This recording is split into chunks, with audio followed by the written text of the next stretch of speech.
everybody, I'm Christina, and I wanted to talk today about what to do when you experience a setback in your healing journey. I share this as somebody who has gone through a lot in her life and has really been dedicated to learning about what happened during my tough times and becoming better. And now I'm on this path to try to get other people to do the same. The most important thing that I do when I experience a setback is I first just have to realize that it is a setback, that it is not the end by any means, and that it does not mean that I'm regressing and going back into dark times. The way that I can recognize that is by getting time to be quiet and really think through what it is that I'm feeling. And that means, coming to my yoga practice, that means journaling, that means just sitting and being, maybe meditating. So just really finding that space to be like, what is going on here? And then when you figure out what's going on, just letting yourself feel the emotions that you're feeling. Just being sad and letting yourself kind of wallow in that for just a little bit of time. Not trying to sit with it forever, just a little bit of time to be like, I'm sad and I need to just lay here for a minute. Something that I realized after looking at my most recent journal, which is this journal that I've been keeping while I've been off for the year from my full-time job, focusing on my own wellness as well as building up a yoga community. So something that I read in my journal the other day, I read back from all of my entries during this time, and I keep reading that when I am in those dark moments, I keep saying to myself these things, and then I say, I know I just need to let myself get through this. I said that several times in this, because now is a time of really great uncertainty for me. There's a lot up in the air, and so there's a lot of times where I come in contact with these feelings, and that's why there's so many of them in this journal. So for you, writing out your feelings and then reminding yourself in writing, I know I just need to let myself think through this, feel through this, get through this. Another thing that's been super helpful has been reminding myself that I am the one that's in control of my own destiny. I'm the one that gets to make the decisions. I'm the one that no matter what I choose to do or where I am, I'm going to make the best of the situation. So really grabbing hold of your belief in being in control. It's not your feelings that are in control, though it feels that way, that our thoughts and feelings are going to control us. Ultimately, we are going to be able to pull ourselves back on course. And the reason we can do that is because we've done so many other wellness practices, right?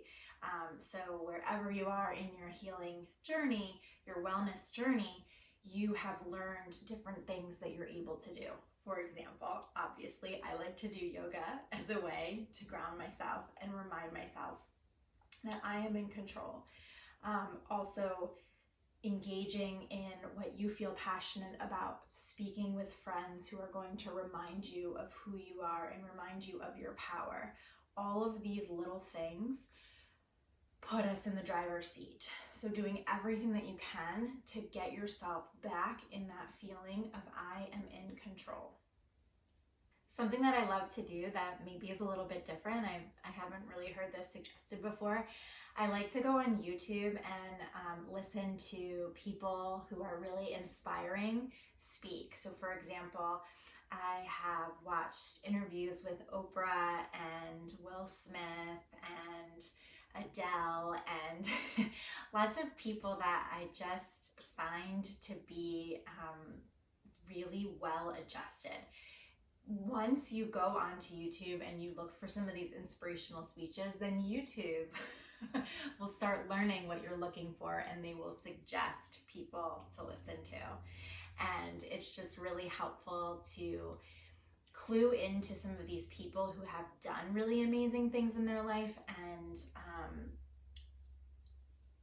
don't have some of the limiting beliefs that other people might have, right? Other people may have these negative thoughts. You may feel these ways as you're on your growth journey. You may feel certain people kind of pushing back, being like, well, what are you doing, right? These people on YouTube, these people that are, out there and successful. These are people who have gone through this and pushed over it. And so listening to the words of these people can be really powerful. Another thing I love doing is going to the bookstore and just spending my time in the aisles of personal growth, self-transformation, business, anything that's going to light me up inside and help me feel good. And I don't need to buy anything. Oftentimes I don't. I just go in there and I page through the books, and I just get inspired by the different ideas that are out there. That was something that in my healing, the first time that I went into a bookstore and I was able to breathe through it. So this was not when I was feeling really, really anxious and panicky, but once I had started healing and I started seeing all of these different resources that were out there to help us, I was so inspired, and I just felt like, wow, all of this knowledge was waiting for me this whole time, and I didn't even know it. And that's one of my main goals here is to get this message out to people who are stuck in these spaces where they just feel like there's nowhere to go. And it's like there's a whole world out there.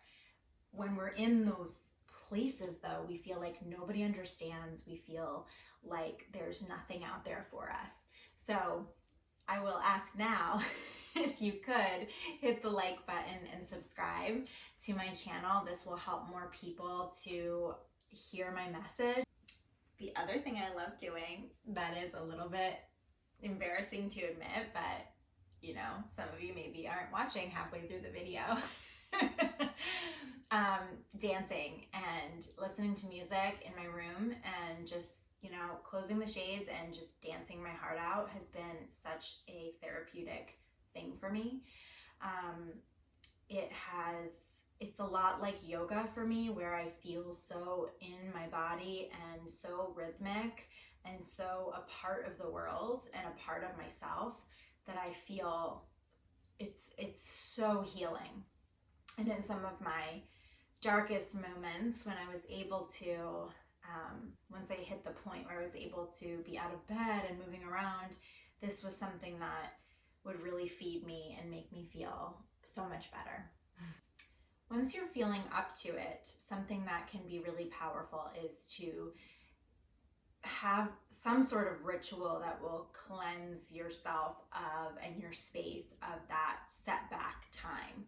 So in my journal, one of the things I wrote was I've got to sage my room after that, right? Wow, at some certain points you're just in it and you're in these depths and it feels like you're never going to come out of it. But when you do, finding, some sage, moving around the room, maybe just lighting a candle and cleaning the room, all of those things are going to help there to be a physical reminder of the change that has gone from the setback, the sad times, to the happier times, hopefully, that you are, kind of setting in stone that you're starting over.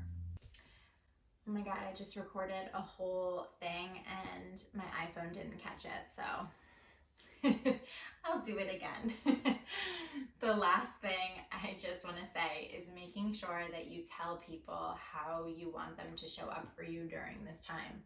So the people who love us and who understand us and who understand a growth journey, they will get it when we ask for things that are doable, and when we also give them those things in return when they need it.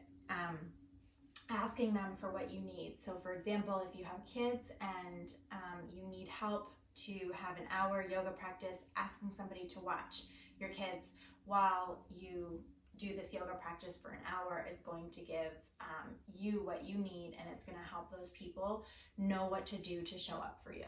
Okay. So in review, I'm going to try to do this. I'm doing it off the cuff, so I'm going to try to remember everything that I said. So the first thing is recognizing when you're in this space of a setback and allowing yourself to feel your feelings and still staying committed to your growth journey by saying to yourself, I need to feel these things right now, but I know it's not going to be that way the whole time. Recognizing in that, recognizing your thoughts, and not telling yourself stories that make this way bigger than it's supposed to be. Just feeling it, recognizing the thoughts, leaving them there, giving yourself time. Okay? Going to the bookstore and living amongst and just absorbing everything that people have said will help you. Let me pause there. I'm going to go back.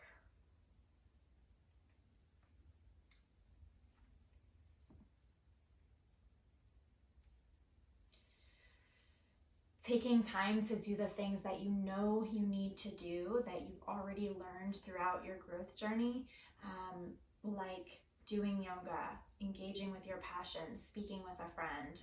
All of those things will help get you back on track faster. Also, listening to maybe some YouTube speeches and people who are inspirational, who have paved the way for us in this process, as well as going to a bookstore and absorbing all of the beautiful knowledge that is out there for us as we continue on this path. Understanding that your physical space plays a role with your mental capacities. So using certain rituals or just cleaning in order to feel better physically in your physical space. Dancing your heart out to try to get some of that more connection and just natural therapy and rhythm. And I think that was it. If I missed something in the recap, let me know in the comments. And I would love for you to subscribe, comment, like. All of these things help me to get my message out to more people who are on this path and who would like help, regardless of whether you do that or not, or if it gets spread wide out or not. I'm so happy that you are watching here, and I hope that it helped you, and I hope to see you next time. Namaste.